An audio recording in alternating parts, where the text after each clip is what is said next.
नमस्कार विद्यार्थी मित्रांनो, मी प्रणय खंदार तुमचे स्वागत करतो ज्ञानोदया या माझ्या यूट्यूब चॅनलवर. तर आज आपण रोजच्या प्रमाणे एका नव्या टॉपिकचा इथे अभ्यास करणार आहोत, ज्याचे नाव आहे घड्याळ. घड्याळ ही प्रत्येकाच्या घरी असतेच. आपण रोजच्या दैनंदिन व्यवहारात कित्येकदा घड्याळीचा वापर करत असतो आणि हेच घड्याळ आपल्याला परीक्षेत सुद्धा विचारले जात असते. तर घड्याळ परीक्षेत कशाप्रमाणे विचारले जाते त्याचा आज इथे आपण अभ्यास करणार आहोत. तर ही एक घड्याळ आहे. घड्याळीमध्ये जसे तुम्हाला माहीत आहे की 3 प्रकारचे काटे असतात. जो सर्वात लहान काटा असतो त्याला म्हणतात तास काटा. त्याच्याहून थोडा जो मोठा असतो त्याला म्हणतात मिनिट काटा. आणि जो बारीकचा जो सतत फिरत असतो त्याला म्हणतात सेकंद काटा. आणि हे संपूर्ण घड्याळ म्हणजे एक वर्तुळच आहे आणि कोणतेही वर्तुळ नेहमी 360 अंशाचे असते. म्हणजे या घड्याळीचे माप 360 अंश आहे. सर्व प्रकारच्या घड्याळा गोलच असतात असे नाही. काही घड्याळ चौकोनी पण असते. परंतु घड्याळीतील काटे ज्याप्रमाणे फिरते ते एका वर्तुळाकार प्रणालीत फिरत असते आणि वर्तुळ 360 अंशाचे असते. म्हणून घड्याळ चौकोनी असो किंवा गोलाकार, तिचं माप नेहमी 360 अंश एवढेच गणले जाते. परीक्षेत आपल्याला नेहमी तास काटा व मिनिट काटा या दोनच काट्यांवर प्रश्न विचारला जातो. कारण सेकंद काटा हा एका सेकंदापेक्षा जास्त वेळ एका जाग्यावर राहू शकत नाही. त्यामुळे सेकंद काटा आपल्याला सध्या कामाचा नाही. त्यामुळे आपण फक्त या दोनच काट्यांचा अभ्यास करू.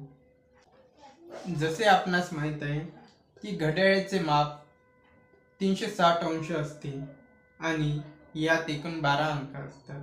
आणि या 12 अंकापैकी कोणत्याही 2 अंकात, मग ते 12 ते 1 असो, 1 ते 2, 2 ते 3, 3 ते 4, 5 ते 6, 6 ते 7, 7 ते 8, 9 ते 10, 10 ते 11 आणि 11 ते 12 या प्रत्येक 2 अंकांमध्ये 360 भागेला 12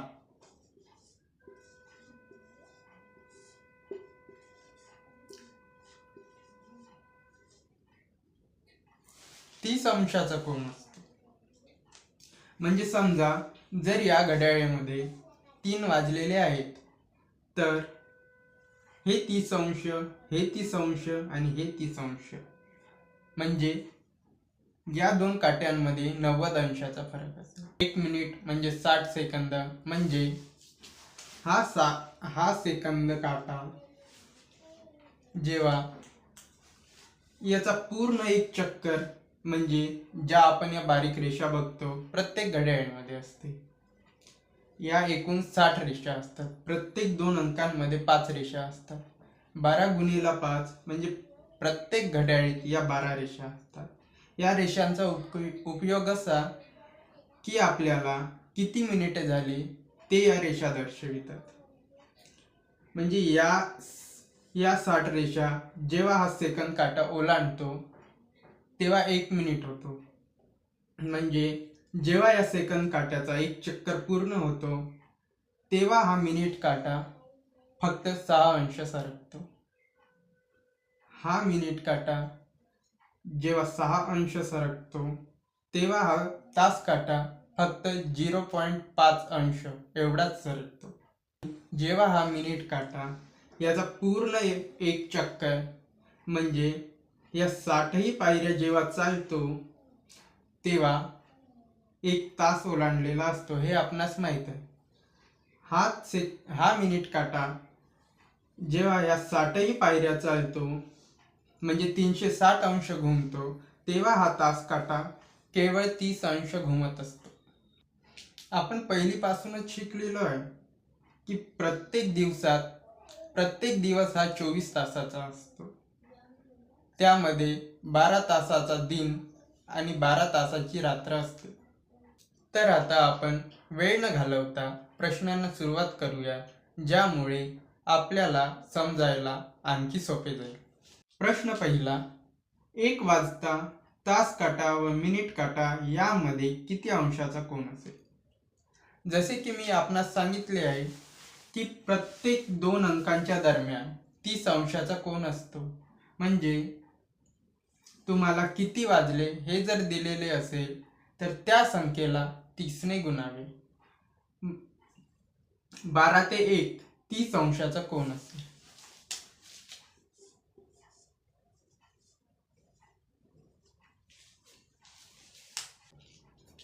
त्याच पॅटर्नवर आधारित दुसरा प्रश्न. 5 वाजता तास काटा व मिनिट काटा यामध्ये किती अंशाचा कोन असेल. जसे की मी सांगितले की प्रत्येक 2 अंकामध्ये 30 अंशाचा कोन असतो. म्हणजे हा एक 30 अंशाचा कोन, हा एक, हा एक, हा एक आणि हा एक. म्हणजे 1 2 3 4 5. तर जसं मी सांगितले आहे की दिलेल्या तासाला 30 अंशासोबत गुणावे. म्हणजे 30 गुणिला 5 बरोबर 150 अंशाचा कोन असेल. प्रश्न तिसरा. 5 वाजून 40 मिनिटांनी तास काटा व मिनिट काटा यामध्ये किती अंशाचा कोन असेल. तर अशा प्रकारच्या गणितात एक सूत्र सदैव आपल्या लक्षात राहू द्या.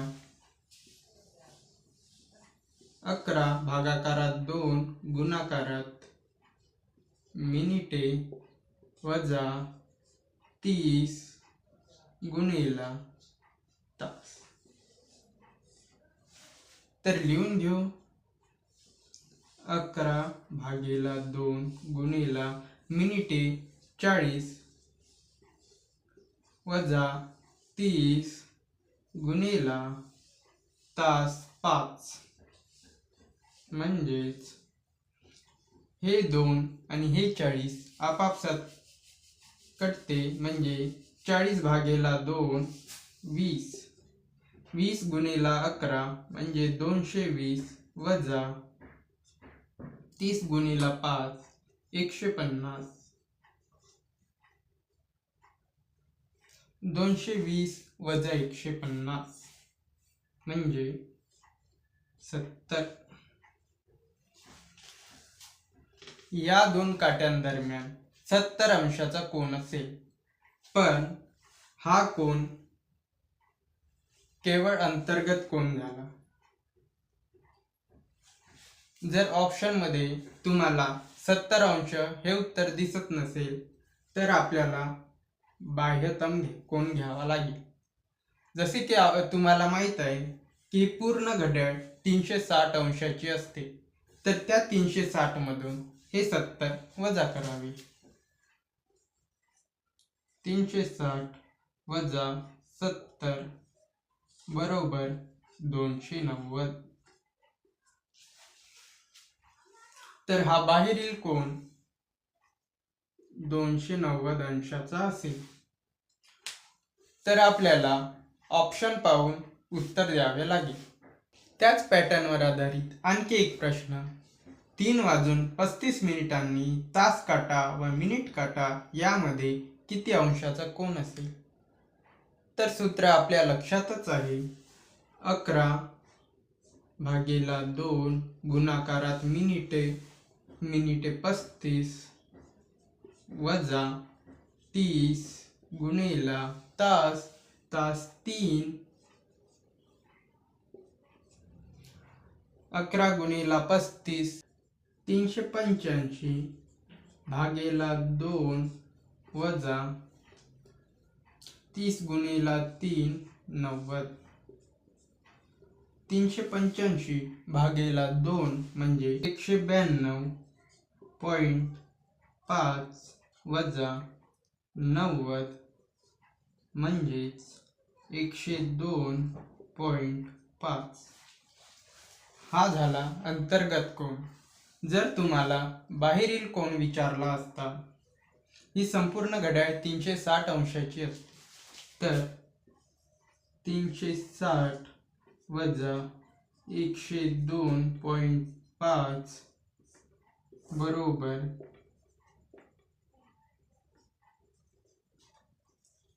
257.5. तर हा बाहेरील कोन 257.5 एवढ्या अंशाचा असेल. एक घड्याळ प्रत्येक तासाला 5 सेकंद मागे पडते. 4 तासाला किती सेकंद मागे पडेल? जर घड्याळ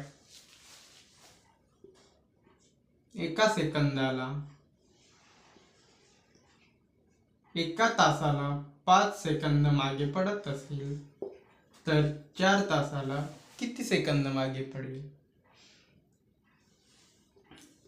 इथे तिरपा गुणाकार करण्याची गरज नाही. जर एका तासाला 5 सेकंद पडत असेल म्हणजे जर लक्ष देऊन बघितलं तर हे एकाचे 5 पट आहे. तर 4चे 5 पट 20. ते घड्याळ 4 तासाला 20 सेकंद मागे पडेल. एक घड्याळ प्रत्येक तासाला 10 सेकंद मागे पडते. तर सकाळी 11 वाजता बरोबर लावलेले घड्याळ रात्री 11 वाजता कोणती वेळ दाखवेल? हे घड्याळ, या घड्याळात 11 वाजलेले आहे. जर हे घड्याळ प्रत्येक तासाला 10 सेकंद मागे पडते म्हणजे एका तासाला 10 सेकंद मागे पडते. तर सकाळी 11 ते रात्री 11 हे सकाळी 11चे. जेव्हा हा तास काटा याचा संपूर्ण एक चक्कर पूर्ण करेल म्हणजे 12 तास पूर्ण करेल, त्या 12 तासानंतर पुन्हा आपल्याला घड्याळीत 11च वाजलेले दिसणार. म्हणजे 12 तासात ते घड्याळ हे 1चे 10 पट आहे. त्यामुळे या 12चे 10 पट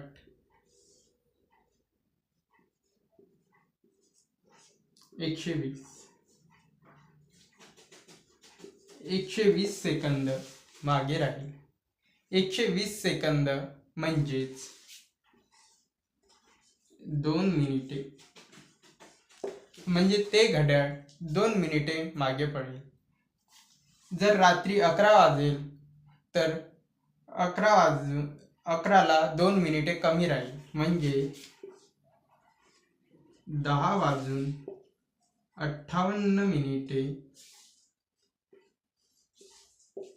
इतके वाजलेले दाखवणार.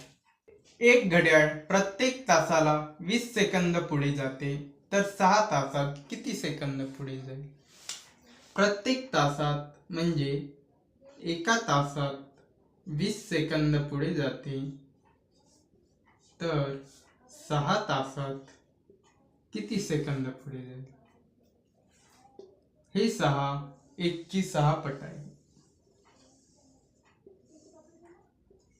म्हणजे 20ची 6 पट 120 सेकंद पुढे जाईल. ते घड्याळ 6 सेकंदात 120 सेकंद म्हणजेच 2 मिनिटे पुढे जाईल. एक घड्याळ प्रत्येक तासाला 15 सेकंद पुढे जाते. रात्री 8 वाजता बरोबर लावलेले घड्याळ सकाळी 9 वाजता कोणती वेळ दाखवेल? प्रत्येक तासाला 15 सेकंद म्हणजे दर 1 तासाला 15 सेकंद. तर रात्री 8 वाजता ते सकाळी 9 म्हणजे ही 8 वाजले. जेव्हा हा तास काटा संपूर्ण 360 डिग्री म्हणजे संपूर्ण 12 तास फिरेल तेव्हा सकाळचे 8 वाजलेले असेल. आणि तर हे झाले 12 तास. आणि सकाळचे 9 म्हणजे आणखी 1 तास. 12 अधिक 1 बरोबर 13 तास. तर 13 तासात ते घड्याळ किती पुढे जाईल? हे 1चे 15 पट आहे. 13चे 15 पट 195 सेकंद उर्फ 3 मिनिट.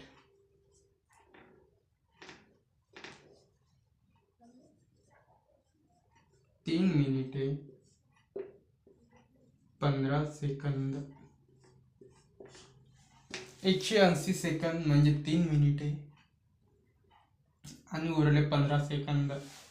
म्हणजे सकाळी 9 वाजता ती घड्याळ 9 वाजून 3 मिनिटे व 15 सेकंद ही वेळ दाखवेल.